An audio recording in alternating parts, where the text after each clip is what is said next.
Hi, guys. You know what's sad about women today? They're born with a power they don't even realize is temporary until it's too late. That power is their sexuality. Women learn from a very young age that their sexuality is a key that opens doors in life and brings them all the male attention they could ever want without them actually having to work for it. But only a decade or so later, reality starts setting in, and women realize their sexuality was nothing more than a spark that burned bright and quick. This isn't speculation or criticism. It's the recognition of a brutal biological fact that too many women today have forgotten at their own demise. Any woman that uses up that power in her youth to enjoy it while it lasts has fundamentally misunderstood what that power was even for to begin with. And let me tell you why. There's a saying that captures this idea perfectly. Women start at the top, men start at the bottom, meaning time is not on a woman's side. Time is, however, on a man's side. As time goes on, women go down and men raise up.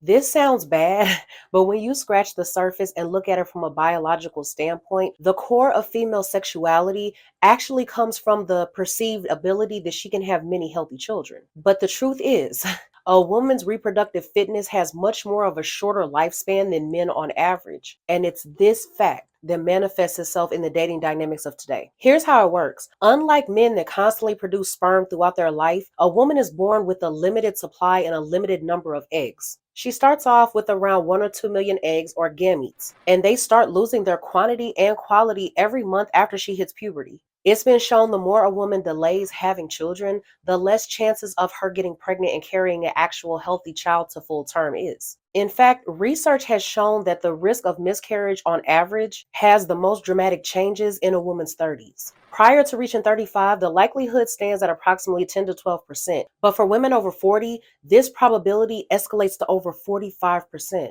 I want you to zoom out and look at this biological reality across human history. You start to realize why youth in women is so consistently desired among certain men. It's been estimated that for most of human history, thousands of years ago, 1 in 4 children would die before their first birthday. And even those that did reach adulthood had a very short lifespan among all the war, disease, and natural disasters. In order to keep the human population growing at a steady rate, young, healthy women were a man's best bet at having children and continuing the bloodline. Once you understand this idea, dating today seems to be set up very differently to what benefits women in the long run. It incentivizes women using the power of their beauty and sexuality for everything from cheap attention, easy money, and access to the highest quality men. But that's also how they miss the chance to actually attract and keep a man who is truly of substance. Women today use that quick, bright spark to burn through in their youth, having fun and jumping from guy to guy in the effort to enjoy it while it lasts. As any woman that has walked this path in her 40s and 50s can tell you,